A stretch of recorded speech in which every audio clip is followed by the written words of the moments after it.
खैर ठीक है। दुनिया में इस समय एआई और चिप ट्रेड का बोलबाला है, तो कई सारे हमारे एशियन इमर्जिंग मार्केट पीयर्स के पास बोस्ट करने के लिए स्टॉक्स हैं उस स्पेस के, वो सब शुमार हो रहे हैं टॉप 10 में। इसीलिए उस रैली का फिजल आउट होना जरूरी है। खैर 10वें 11वें और 12वें पायदान पे हैं एचडीएफसी बैंक और रिलायंस इंडस्ट्रीज। हाँ, टॉप 10 में इस समय कोई भारतीय share MSCI emerging market basket में नहीं, वेटेज के लिहाज से। खैर ये स्टॉक्स तो ठीक है, मैं आता हूं। निफ्टी 50 लाइए स्क्रीन पे। आज गैप के साथ शुरुआत हुई थी, कल जैसे समीकरण थे उसके उल्टे आज थे। मतलब हमारे लिए क्या था कि कल सुबह एक सरदर्द था कि वेस्ट एशिया क्राइसिस तूल पकड़ गया था।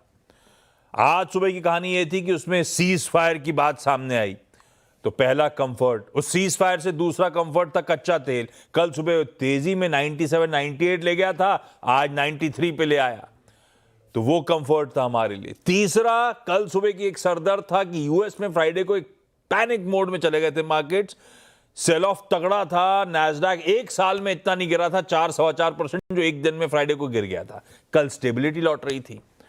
तो आज सुबह के समीकरण उस लिहाज से बढ़िया थे, तो गैप के साथ भारतीय बाजारों ने शुरुआत करी। भाई हमने 135 अंक कह लीजिए ऊपर शुरुआत करी आज के ट्रेडिंग सेशन। जहां खुले थे मोटा मोटी उन्हीं लेवल्स के आसपास दिन के हाईज थे।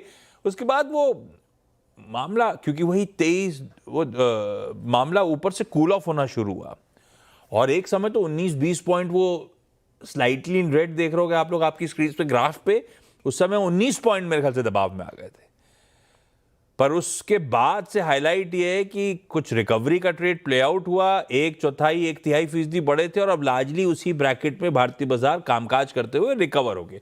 20 पॉइंट वाला 65 पॉइंट ऊपर चल रहा है, तो कह लीजिए 85 पॉइंट की रिकवरी, मोटा मोटा 80 से 100 पॉइंट की रिकवरी के बीच में काफी देर से हम कामकाज कर रहे हैं।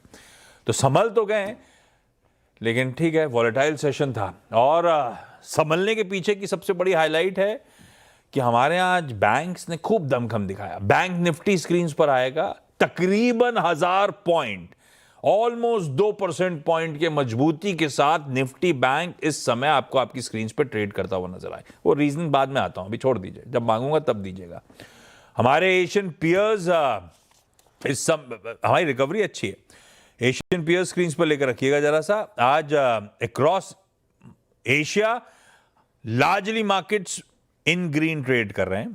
वो निकेई हुआ, वो कॉस्पी हुआ, ये सब डिसेंट ट्रेड्स हैं। वो क्योंकि वो एआई वाले कंसर्न्स थोड़े से, ऐसा लगा कि सिर्फ एक रीसेट हुआ था फ्राइडे को, ऐसा नहीं है कि सेल ऑफ कंटिन्यू करा। वो कल भी फ्राइडे के पेन के बाद उनका जो सेमीकंडक्टर इंडेक्स है आधा रिकवर कर गया, तो उससे थोड़ा सा जोश हाई है इनका। इसके साथ साथ ताइवान अगर कोई रडार पर रखिएगा तो स्टेबिलिटी आ रही है। यूएस के फ्यूचर्स भी कह रहे हैं थोड़ा बहुत स्टेबली। आज शाम को जब शुरुआत हो रही होगी तो नैस्डैक 0.5% बढ़त के साथ और ट्रेड कर रहा होगा कल के बाद, तो थोड़ी सी स्टेबिलिटी ग्लोब में लौट रही है।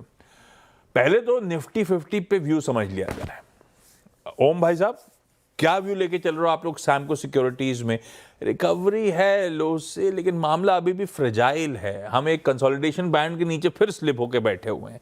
क्या करना चाहिए निफ्टी पे? Good afternoon Ashish ji. आप बिल्कुल जैसे कि आपने बहुत अच्छे से समझाया, और इनफैक्ट निफ्टी में जो थोड़ा ड्रॉडाउन हमें देखने को मिल रहा है जस्ट बिकॉज कि एक लार्ज कैप में हमें पार्टिसिपेशन नहीं दिख रहा है, तो निफ्टी में एक मिला जुला संकेत है। वही अगर हम ब्रॉडर टर्म्स में बैंक निफ्टी में देखें तो लास्ट 3 से 4 सेशंस, ट्रेडिंग सेशंस में जिस हिसाब से निफ्टी अंडर परफॉर्म कर रहा था और बैंक निफ्टी में आउट परफॉर्मेंस दिख रही थी, कहीं ना कहीं मार्केट सेंस कर रहा था। और जो आज largely participation PSU bank and private bank में कंबाइंड मिला है। इनफैक्ट आज पीएसयू बैंक का 3-3.5% के आसपास ट्रेड कर रहा है, प्राइवेट बैंक 1-1.5% के हिसाब से ट्रेड कर रहा है। तो हमारा ज्यादा कॉन्विक्शन बैंक निफ्टी की तरफ भी ट्रेड रहेगा। और इनफैक्ट जो एक सेटअप बनता हुआ नजर आ रहा है ब्रॉडली प्राइवेट बैंकों में, वो काफी अच्छा एक स्टेबलाइज पोजीशन पे है। और कहीं ना कहीं 55,500 का एक ट्रिगर, इसकी क्लोजिंग काफी हम नियर बाय हैं, तो एक कंफर्मेशन बेस पे 55,500 के ऊपर अगर क्लोजिंग दिखती है आज के सेशन में, तो फिलहाल आज 1000 पॉइंट की रैली हो चुकी है। बट अगर कल के सेशन में दिखती है तो कहीं ना कहीं ये शॉर्ट कवरिंग रैली काफी अच्छी हमें 800-900 पॉइंट का एक हेडरूम अभी भी दिखता है, जहां से ये रैली अपसाइड दिख सकती है। निफ्टी में थोड़ा सा रेजिस्टेंस लेवल 23,350 23,360 के आसपास है। उस लेवल का हम वहां पे थोड़ा वेट करेंगे और एक अफर्मेशन वहां पे लेंगे। तब एक फिलहाल के लिए जो अटेम्प्ट होगा वो 23,500 550 के ऊपर रह सकता है। तो फिलहाल के लिए अगर हम बात करें तो ज्यादा सेटअप, बेटर सेटअप हमें बैंक निफ्टी की ओर दिख रहा है। बैंक निफ्टी की ओर मैं आता हूं उस पे। और ओम भाई साहब जुड़े हैं, ये जाने जाते हैं अपनी स्टॉक पिकिंग के लिए। आप खिलाड़ी नंबर वगैरह देखते रहते होगे, बढ़िया स्टॉक पिकिंग, तो वो आएंगे, इनकी पिक्स पे भी आएंगे। सैमको को या ओम मेहरा साहब को कौन से स्टॉक्स पसंद आ रहे हैं इस समय, उस पर आगे चर्चा करता हूं। प्रोड्यूसर साहब ने एक बढ़िया से ग्राफिक बनाए थे बैंक निफ्टी के आउट परफॉर्मेंस वाले। ओम भी कह रहे हैं कि निफ्टी बैंक वो पॉकेट है जो शायद मोमेंटम को आगे और ड्राइव करे, या फिर इसमें आउट परफॉर्मेंस ज्यादा बेहतर देखने को मिले। क्यों अचानक, क्यों निफ्टी फ्लैटिश 1/3% ऊपर, और क्यों निफ्टी बैंक इस तरह से एटलीस्ट 2% उछाल के साथ ट्रेड कर रहा है? आज सुबह चर्चा हुई थी कि कई सारे पॉजिटिव्स इनके फेवर में स्टैकअप कर रहे हैं। सबसे पहला, वो फ्राइडे को वो आरबीआई की तरफ से तमाम स्टेप्स उठाए गए थे फॉरेन कैपिटल फ्लोस को अट्रैक्ट करने के लिए। कल शाम को बाजार बंद होने के बाद उसकी डिटेलिंग आरबीआई ने सारी सामने रख दी। एकदम क्लीन है दोनों स्कीम, चाहे वो एफसीएनआर हो, ईसीबी नॉर्म्स हो, उनकी स्कीम्स सपोर्टिव हैं। बैंक्स के लिए वो एग्जेम्प्ट होंगे सीआरआर और एसएलआर की रिक्वायरमेंट से। जब मोबिलाइज करके लेकर आ रहे होंगे फंड्स, तो बैंक के लिए भी वो एक्रीशन हो रहा होगा, कमाई ज्यादा कर पा रहे होंगे उस पैसे जिस पे जुटाया है। सिर्फ पीएसयूज के लिए नहीं होगा, सारे बैंक्स अलाउड हैं overseas foreign currency borrowings raise करने के लिए, और आरबीआई क्लीन एकदम सारी हेजिंग कॉस्ट को बियर कर रही होगी। तो वो पहले तो जो खांचा रखा गया था फ्राइडे को, उसकी क्लैरिटी सामने आ गई है। अजम्पशन यही सब था, पर लिखित ब्लैक एंड व्हाइट में सामने आ गया। दूसरा, कल शाम को हमारा करंट अकाउंट सरप्लस का नंबर आया। $7.1 बिलियन का करंट अकाउंट सरप्लस जनवरी से मार्च पीरियड में Q4 में, जबकि स्ट्रीट वाइडली एक्सपेक्ट कर रहा था एक डेफिसिट, क्योंकि विदेशी एफपीआई आउटफ्लोज हो रहे हैं। उसके बावजूद आपने एक सरप्लस आता देखा Q4 में। क्यों? क्योंकि वो रेमिटेंसेस जो आ रही थी वो स्ट्रांग थी, और नेट सर्विसेज के एक्सपोर्ट ने काफी हद तक मदद कर दी। तो ये एक सरप्राइज स्प्रिंग अप होता हुआ नजर आया। तीसरा, कल सरदर्द था इकोनॉमी रिलेटेड कंसर्न्स, क्योंकि क्रूड परेशान कर रहा था। 97 वाला क्रूड छोड़ा था कल हमने 3:30 बजे, आज 93 पे ट्रेड कर रहा है। $4 कूल ऑफ हुआ, तो वैसे ही इकोनॉमी पॉजिटिव हो गया, बैंक्स के लिए पॉजिटिव हो गया। और यही रीजन है कि रुपया आज आपको मजबूती के साथ ट्रेड करता हुआ नजर आ रहा है। तो कई सारे रीजंस थे, बैंक्स वैसे भी बेहतर फेयर कर रहे थे वीजा वी निफ्टी 50, और आज तो कई सारे रीजन थे जिसपे इस तरह का शार्प रिएक्शन, और पिछले 1-1.5 घंटे से तो तेजी अब लगातार तूल पकड़ती चली जा रही है। खरीद लूं क्या? ओम, आप कह रहे हो पॉजिटिव आउट परफॉर्मेंस इस पॉकेट में 55,000 पे खरीद डालूं क्या? जी बिल्कुल, थोड़ा हमें वेट करना पड़ेगा क्योंकि क्लोजिंग लास्ट प्रीवियस काफी सेशन से हमें दिखता है कि 3 बजे से एक सेटअप रहता है वहां पे थोड़ा रिवर्सल जरूर देखने को मिलता है। तो कंफर्मेशन के लिए जरूर हम थोड़ा वेट करेंगे। बिल्कुल, अगर हमारी क्लोजिंग आज की अगर हम बात करें 55,000 के ऊपर अगर कहीं भी क्लोजिंग मिलती है तो डेफिनेटली कल सुबह खुलते ही हम बाइंग अपॉर्चुनिटीज में देख सकते हैं। बट फिलहाल के लिए अगर इंट्राडे जो सेशन बचे हुए हैं थोड़ा सा डिप मिलता है तो 100 150 200 पॉइंट के रैली हम अपसाइड एक्सपेक्ट कर सकते हैं। ठीक बट है। थोड़ा रिस्क रिवॉर्ड थोड़ा हमें फेवरेबल रखना पड़ेगा। बट फिलहाल के लिए छोटे सेटअप के लिए अभी होल्ड है। बिल्कुल ठीक है, बिल्कुल ठीक है। अपना जब तक रिस्क रिवॉर्ड के समीकरण बेहतर तब बैठ रहे हो, तब तक एंटर नहीं करनी। 100-150 पॉइंट कूल ऑफ होता है तो, अदरवाइज 55,000 के कहीं ऊपर ही आज की सेशन की क्लोज हो जाती है, तो लपक लीजिएंगे कल सुबह के लिए। कल सुबह तो खैर रिविजिट करिए रहूंगे मार्केट खुलने से पहले। निफ्टी बैंक के कॉन्स्टिट्यूएंट्स दिग्गजों में एसबीआई, आईसीआईसीआई बैंक बढ़िया मूव्स डिलीवर करते हुए आपको आज की ट्रेडिंग सेशन में नजर आएंगे। और दूसरी तरफ वो वायदा में जाइए, गेनर्स टटोलिए लाइन से। मैंने सिर्फ सरकारी रखे हैं, इसमें पीएनबी भी होता।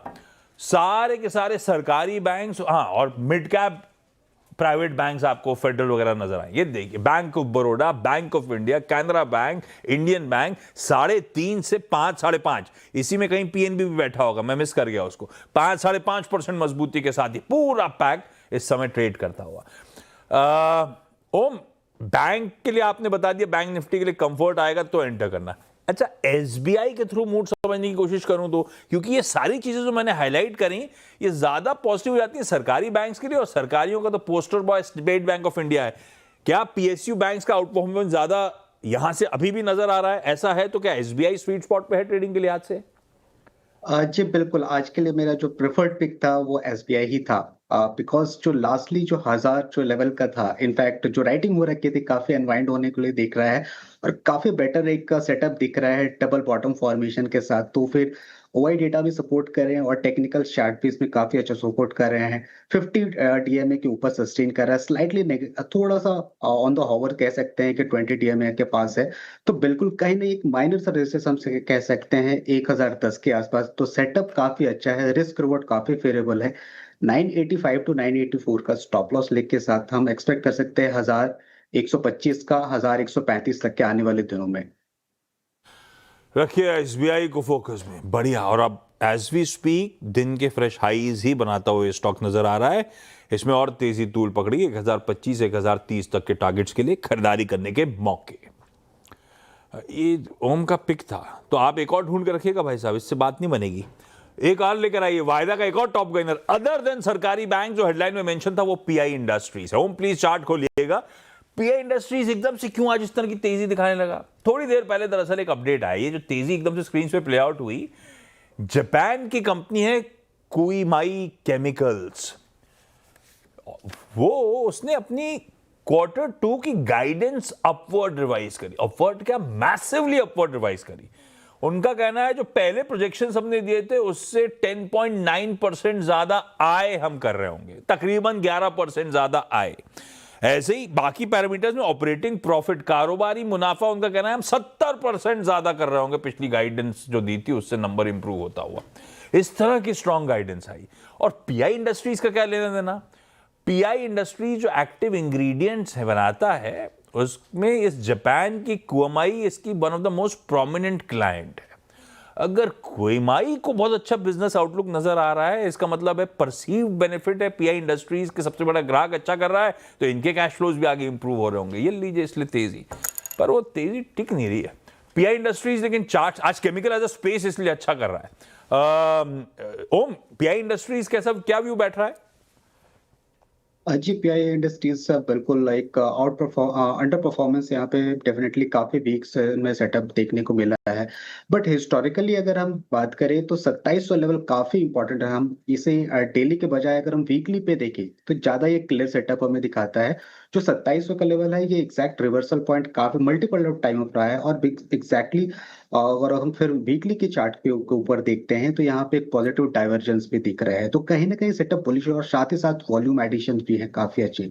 तो मल्टीपल 3-4 पैरामीटर्स काफी अच्छे अच्छे लेवल्स यहाँ पे निकल के आ रहे हैं और मोस्टली 28,000 के ऊपर सस्टेन कर रहा है। तो मुझे लगता है ये कंटिन्यूटी बनी रह सकती है। इनफैक्ट आने वाले दिनों में भी ये 5 से 6% की रैली यहाँ से और अपहोल्ड दिखा सकती है। सब अच्छी अच्छी बातें कर ली, जरा सा दिक्कत वाले स्टॉक्स। आईटी फिर दिक्कत में। ओरेकल फाइनेंशियल्स वायदा का टॉप लूजर, दिन के लोज पे आईटी इंडेक्स है। ओरेकल पेन में, इन्फो एज, नौकरी, क्योंकि नौकरी.com का सबसे बड़ा मोबिलाइजर ही रेवेन्यू कमाने का ही आईटी से आता है, तो उसका भी सल्क मूड कर रहा है 2.25% दबाव में। Tech Mahindra, Persistent Systems, list लंबी, एकोफोर्ड, सब अच्छी खासी कमजोरी के साथ तकरीबन 1.5 से 3.25% के दबाव के साथ ट्रेड कर रहे हैं। दूसरा, क्योंकि क्रूड करेक्ट कर गया तो अपस्ट्रीम कंपनी लाइए, ओएनजीसी लाइए, ऑयल इंडिया, बट ऑब्वियस है आज वो दिक्कत में, दबाव में, वायदा में टॉप लूजर्स की लिस्ट में आपको नजर आएंगी। हाँ, मोतीलाल ओसवाल का स्टॉक स्क्रीन पे लाइए, एमओएफएसएल, आज बढ़िया मूव्स डिलीवर कर रहा है, तेजी में है। दरअसल कल का जो लार्ज ट्रेड हुआ था उसकी डिटेल्स इंटरेस्टिंग थी। मोतीलाल ओसवाल की फाउंडेशंस ने तकरीबन 18,20,000 शेयर्स कल के ट्रेडिंग सेशन में बेचे। वो सारा चंक एचडीएफसी लाइफ इंश्योरेंस ने एब्जॉर्ब करा। सुबह मेंशन करा था ये, क्या तेजी, और अब हाईस पे 4-4.25% उछाल के साथ ट्रेड कर रहा है। एक और स्टॉक क्रूड करेक्शन का ही शायद फायदा सीधे उठा रहा है, वो इंटरग्लोब एविएशन। अच्छे मूव्स हैं, 3-4% के आसपास के उछाल के साथ इंटरग्लोब एविएशन दिन के हाईस पर अब इस समय ट्रेड कर रहा है। मैं काम कर रहा हूं, ब्रेक ले रहा हूं, ब्रेक के उस पार ओम की इस समय की अदर देन एसबीआई कौन सी पिक्स हैं फोकस में, जानेंगे। पिक्स जान लें ओम भाई साहब, कौन से स्टॉक्स रडार पे अदर देन एसबीआई? जी, मेरे दूसरी पिक यहाँ पे टीवीएस मोटर्स पे रहेगी। काफी अच्छा सेटअप हमें देखने को मिल रहा है। कंसोलिडेशन फेज था 3320 3340 के आसपास जो सस्टेनेबल 1% ऊपर भी ट्रेड कर रहा है TVS motor. Minus stop loss रखना है 3300 का, और इसके एक्सपेक्टेड टारगेट रहेंगे 3550 तक। ये तो एसबीआई पहले बात हो गई थी, वो एक प्रिफर्ड पिक, और साथ में रखिए टीवीएस मोटर्स को अपने रडार पे 3300 के एसएल के साथ।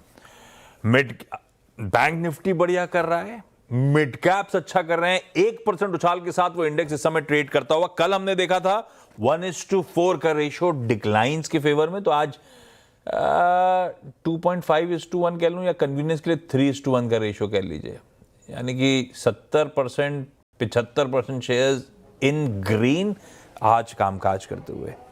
तो इंडेक्स ठीक है, थोड़ा सा सबड्यूड होगा आईटी के कारण, और शायद राइटर्स के जोन पे फंसा हुआ। बाकी ब्रॉडर मार्केट्स आज बेहतर ही फेयर करते हुए आपको नजर आएंगे। ओम, थैंक यू सो मच आज जुड़ने के लिए, डिटेल में हमसे सारी बातचीत करने के लिए। एक पैक और दिखाता हूं, एक स्टॉक्स और दिखाता हूं सिलेक्टिवली। न्यू एज कंपनीज अच्छा कर रही हैं। नायका उठा के लाइए, एफएसएन ई कॉमर्स वेंचर। स्विगी की सुबह चर्चा, हालांकि स्विगी कल रिकॉर्ड लोस पे खड़ा हुआ था, उसके बाद ये देखिए एफएसएन ई कॉमर्स अच्छा कर रहा है, स्विगी ने अच्छा बाउंस बैक दिया। ये नहीं है कि दोनों इटर्नल ठंडा ही पड़ा हुआ है, स्विगी दिन के हाईस पे आ गया है 3.25% के उछाल के साथ, जबकि वो जेप्टो की फाइलिंग और डीआरएचपी वगैरह दोनों के लिए उतनी इंपैक्टफुल होती न्यूज, लेकिन स्विगी ने अब थोड़ा सा स्टेबिलिटी दिखाई है रिकॉर्ड लोस से। और ऐसे ही पेटीएम को रखिए स्क्रीन पे 197, पेटीएम अच्छा कर रहा है आज की ट्रेड, सिलेक्टिवली है। मैं सिलेक्टिव ये देखिए सब दिन के हाईस की तरफ बढ़े चले जा रहे हैं, तेजी तूल पकड़ रही है, ये पॉकेट अच्छा कर रही है। खैर, इस नोट पर एक काम करा जाए, आज के शो को यहीं समेटते हैं। ब्रेक के उस पर जब लौट के आएंगे आप लोग, तो आज एक्सपायरी डे के ऑल इंपॉर्टेंट 1.5 घंटे के कामकाज की बढ़िया मैपिंग करेंगे कमाई का अड्डा में। नमस्कार।